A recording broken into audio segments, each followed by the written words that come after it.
ಯೇಸು ಕ್ರಿಸ್ತನ ಮಹಾಪರಿಶುದ್ಧ ನಾಮದಲ್ಲಿ ನಿಮ್ಮೆಲ್ಲರನ್ನೂ ವಂದಿಸುವಂತವನಾಗಿದ್ದೇನೆ. Praise the lord. ಶಾಲೋಮ್. ಈ ಬೆಳಗಿನ ಜಾವದಲ್ಲಿ ವಾಕ್ಯ ಓದಿಕೊಳ್ಳೋಣ. ಅಪೋಸ್ತಲರ ಕೃತ್ಯಗಳು 7ನೇ ಅಧ್ಯಾಯ 59ನೇ ವಚನ 60ನೇ ವಚನ ಓದಿಕೊಂಡು ಸ್ವಲ್ಪತ್ತು ಧ್ಯಾನ ಮಾಡಿಕೊಳ್ಳೋಣ. ಅವರು ಸ್ತೇಫನನ ಮೇಲೆ ಕಲ್ಲೆಸೆಯುತ್ತಾ ಇರಲು ಅವನು ಕರ್ತನ ಹೆಸರನ್ನು ಹೇಳಿ, ಯೇಸು ಸ್ವಾಮಿಯೇ, ನನ್ನ ಆತ್ಮವನ್ನು ಸೇರಿಸಿಕೋ ಎಂದು ಪ್ರಾರ್ಥಿಸಿ ಮೊಣಕಾಲೂರಿ, ಕರ್ತನೆ, ಈ ಪಾಪವನ್ನು ಅವರ ಮೇಲೆ ಹೊರಿಸಬೇಡವೆಂದು ಮಹಾಶಬ್ದದಿಂದ ಕೂಗಿದನು. ಈ ವಾಕ್ಯದ ಶಿರೋನಾಮೆ ನೋಡುವಾಗ ಪಾಪ ಅವರ ಮೇಲೆ ಹೊರಿಸಬೇಡ ಎಂಬುದಾಗಿ, ಯಾವ ಪಾಪ ಯಾರ ಮೇಲೆ ಹೊರಿಸಬಾರದೆಂಬುದಾಗಿ ಯಾರು ಯಾರಿಗೆ ಹೇಳ್ತಾ ಇದ್ದಾರೆ ಎಂಬುದಾಗಿ ಈ ವಾಕ್ಯದ ಮೂಲಕ ನಾವು ತಿಳಿದುಕೊಳ್ಳುವಂತವರಾಗೋಣ. ಮತ್ತು ಈ ವಾಕ್ಯದಿಂದ ನಾವು ಕಲಿತುಕೊಳ್ಳುವಂತ ವಿಷಯ ಏನೆಂಬುದಾಗಿ ಕೂಡ ನಾವು ನೋಡಿಕೊಳ್ಳುವಂತವರಾಗೋಣ.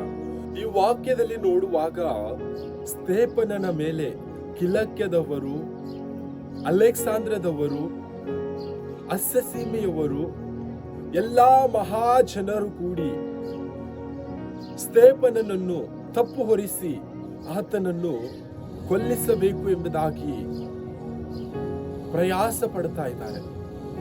ಕೊನೆಯದಾಗಿ ಸ್ತೇಫನನ ಮೇಲೆ ತಪ್ಪು ಹೊರಿಸಿ ಆತನಿಗೆ ಕಲ್ಲೆಸೆದು ಕೊಲ್ಲುತ್ತಾ ಇದ್ದಾರೆ.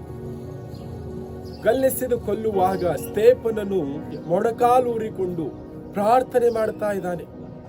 ಕರ್ತನೆ, ಯೇಸುವೇ, ನನ್ನ ಆತ್ಮವನ್ನು ನೀನು ಸೇರಿಸಿಕೋ, ಇವರ ಮೇಲೆ ತಪ್ಪು ಹೊರಿಸಬೇಡ ಎಂಬುದಾಗಿ ಪ್ರಾರ್ಥಿಸುತ್ತಾ ಇದ್ದಾನೆ. ಕಲ್ಲು ಹೊಡೆದು ಕೊಲ್ಲುವಂತ ಜನರಿಗೆ, ಆ ಜನರ ವಿಷಯವಾಗಿ ಯೇಸು ಕ್ರಿಸ್ತನ ಬಳಿಯಲ್ಲಿ ಪ್ರಾರ್ಥಿಸುತ್ತಾ ಇದ್ದಾನೆ. ಇವರು ನನಗೆ ಕಲ್ಲೆಸೆದು ಕೊಲ್ಲುತ್ತಾ ಇದ್ದಾರೆ, ಇವರಿಗೆ ಪಾಪದಲ್ಲಿ ಸೇರಿಸಬೇಡ ಎಂಬುದಾಗಿ ಸ್ತೇಫನು ಹೇಳುತ್ತಾ ಇದ್ದಾನೆ. ಆತನು ಕಲ್ಲೇಟುಗಳು ತಿನ್ನುವಾಗಲೂ ಕೂಡ ಅವರನ್ನು ಕ್ಷಮಿಸು ಎಂಬುದಾಗಿ ಹೇಳುವಂತ ಮನಸ್ಸು ಆತನಲ್ಲಿ ಎಲ್ಲಿಂದ ಬಂತು? ಆ ಮನಸ್ಸು ಅವನಿಗೆ ಯಾರು ಕೊಟ್ಟರು ಎಂಬುದಾಗಿ ನೋಡುವಾಗ, ಹಿಂದಿನ ವಚನಗಳಲ್ಲಿ, ಹಿಂದಿನ ವಾಕ್ಯಗಳಲ್ಲಿ ನೋಡುವಾಗ, ಸ್ತೇಫನು ದೇವರ ಕೃಪೆಯನ್ನು ಹೊಂದಿಕೊಂಡು, ದೇವರ ಬಲವನ್ನು ಹೊಂದಿಕೊಂಡು, ಸ್ತೇಫನು ಪವಿತ್ರಾತ್ಮನ ಜ್ಞಾನ ಹೊಂದಿಕೊಂಡು, ಸ್ತೇಫನಿಗೆ ಯಾವುದೇ ರೀತಿಯಾದಂತ ತಪ್ಪು ಶಿಕ್ಷೆಯನ್ನು, ಆತನಿಗೆ ಸುಳ್ಳು ಮಾತುಗಳನ್ನು ಹೇಳಿ ಶಿಕ್ಷೆ ಕೊಟ್ಟಾಗಲೂ ಆತನ ಮುಖ ದೇವದೂತರ ಮುಖದ ಹಾಗೆ ಹೊಳೆಯುತ್ತಾ ಇತ್ತು. ಆತನಲ್ಲಿ ದೇವರ ಆತ್ಮವಿತ್ತು. ದೇವರ ಆತ್ಮ ಇರುವ ಕಾರಣ ದೇವರು ಸ್ತೇಫನ ಜೀವಿತದಲ್ಲಿ ವಾಸಿಸುತ್ತಾ ಇದ್ದನು. ದೇವರು ಸ್ತೇಫನ ಜೀವಿತದಲ್ಲಿ ವಾಸಿಸುವ ಕಾರಣ ಸ್ತೇಫನು ಕಲ್ಲೇಟುಗಳು ತಿನ್ನುವಾಗಲೂ ಆ ಜನರ ಮೇಲೆ ತಪ್ಪು ಹೊರಿಸಬೇಡ ಎಂಬುದಾಗಿ ಯೇಸು ಸ್ವಾಮಿಗೆ ಕೇಳ್ತಾ ಇದ್ದಾನೆ. ನನ್ನ ಆತ್ಮವನ್ನು ನೀನು ಸೇರಿಸಿಕೋ ಎಂಬುದಾಗಿ ಯೇಸು ಸ್ವಾಮಿ ಹೇಳ್ತಾ ಇದ್ದಾನೆ.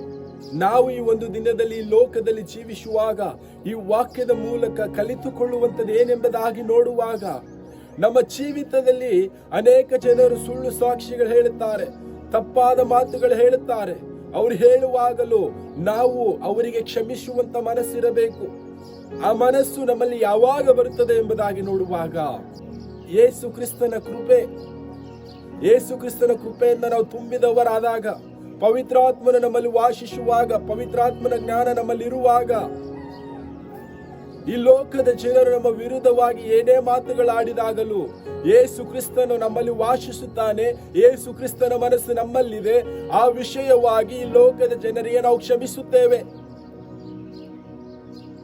ವಾಕ್ಯದಲ್ಲಿ ನೋಡುವಾಗ ಯೇಸು ಕ್ರಿಸ್ತನನ್ನು ಕೂಡ ಶಿಲುಬೆ ಮೇಲೆ ಇರುವಾಗ ಇವರು ಏನು ಮಾಡುತ್ತಾ ಇದ್ದಾರೆ ಅವರಿಗೆ ತಿಳಿಯದು. ಅವರನ್ನು ಕ್ಷಮಿಸು ಎಂಬುದಾಗಿ ಯೇಸು ಕ್ರಿಸ್ತನು ಹೇಳುತ್ತಾ ಇದ್ದಾನೆ. ಯೇಸು ಕ್ರಿಸ್ತನ ಮನಸ್ಸು ಈ ಒಂದು ದಿನದಲ್ಲಿ ನಮ್ಮಲ್ಲಿದೇನಾ? ಪ್ರೀತಿಯ ಕ್ರೈಸ್ತ ಸಹೋದರ ಸಹೋದರಿಯರೇ, ಯೇಸು ಕ್ರಿಸ್ತನ ಮನಸ್ಸು ನಮ್ಮಲ್ಲಿರಬೇಕು. ಯೇಸು ಕ್ರಿಸ್ತನ ಮನಸ್ಸು ನಮ್ಮಲ್ಲಿರುವಾಗ, ಯೇಸು ಕ್ರಿಸ್ತನು ನಮ್ಮಲ್ಲಿ ವಾಸಿಸುವಾಗ, ಈ ಲೋಕದಲ್ಲಿ ನಾವು ಜೀವಿಸುವಾಗ, ಅನೇಕ ಜನರು ನಮ್ಮನ್ನು ನೋಡುವಾಗ ನಿಜವಾದ ದೇವರು, ನಿಜವಾದ ಸಂಗತಿಯನ್ನು ಈ ಲೋಕದ ಜನರು ನಮ್ಮ ಜೀವಿತದ ಮೂಲಕ ತಿಳಿದುಕೊಳ್ಳುತ್ತಾರೆ. ಈ ಒಂದು ಸುಂದರ ಸಮಯವಾಗಿದೆ. ಸ್ಟೇಫನನ ಜೀವಿತದಲ್ಲಿ ಆತನು ದೇವರ ಕೃಪೆಯನ್ನು ಹೊಂದಿಕೊಂಡಿದ್ದನು.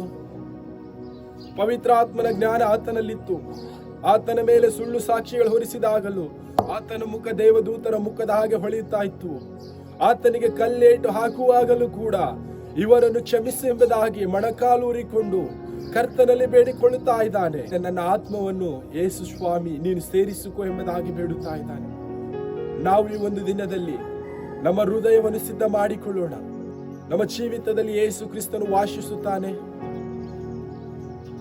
ನಮ್ಮ ಜೀವಿತದ ಮೂಲಕ ಯೇಸು ಕ್ರಿಸ್ತನ ಪ್ರೀತಿ, ತ್ಯಾಗ, ಕರುಣೆ ಇವೆಲ್ಲವೂ ಕೂಡ ನಮ್ಮ ಜೀವಿತದ ಮೂಲಕ ಪ್ರಕಟವಾಗಬೇಕು. ನಮ್ಮ ಜೀವಿತದ ಮೂಲಕ ಈ ಲೋಕದ ಜನರು ನೋಡಬೇಕು.